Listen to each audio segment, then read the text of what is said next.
لبنان کے مقاومتی گروہ حزب اللہ کے سربراہ سید حسن نصر اللہ نے اعلان کیا ہے کہ لبنان کی مزاحمتی تحریک نے صرف 1 سال کے اندر میزائل اسلحہ کی توانائی کو دگنا کر دیا ہے اور کسی بھی ممکنہ فوجی تصادم کی صورت میں مزاحمتی قوتیں غاصب ریاست کے کسی بھی نقطے کو نشانہ بنانے کی اہلیت رکھتی ہیں۔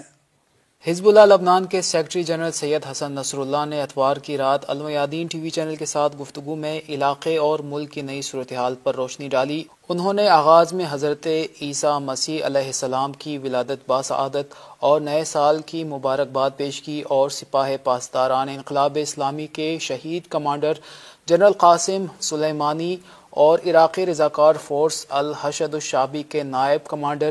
شہید جنرل مہدی المہندس کی شہادت کی برسی کے موقع پر تعزیت پیش کی۔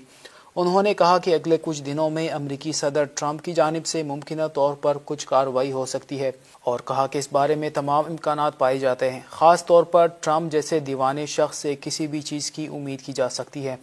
انہوں نے کہا کہ یہ تمام اقدامات اور بیانات مزاحمتی محاذ کے خلاف امریکہ اور صہیونی حکومت کی نفسیاتی جنگ کا حصہ ہے۔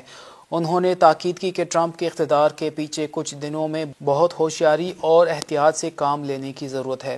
سید حسن نصر اللہ کا کہنا تھا کہ ان کے قتل کی سازش امریکہ اور صہیونی حکومت کے اہداف میں شامل تھی۔ انہوں نے کہا کہ سعودی عرب بھی ان ممالک میں شامل ہے جو ان کے قتل کی سازش کر رہے تھے اور سعودی ولی عہد نے اپنے امریکہ کے دورے کے دوران خواہش کی تھی کہ یہ کام ان کے لیے انجام دیا جائے۔ سید حسن نصر اللہ کا کہنا تھا کہ سعودی عرب برسوں سے خاص طور پر جنگ یمن کے بعد سے ہی میرے قتل کی سازش میں مصروف رہا ہے۔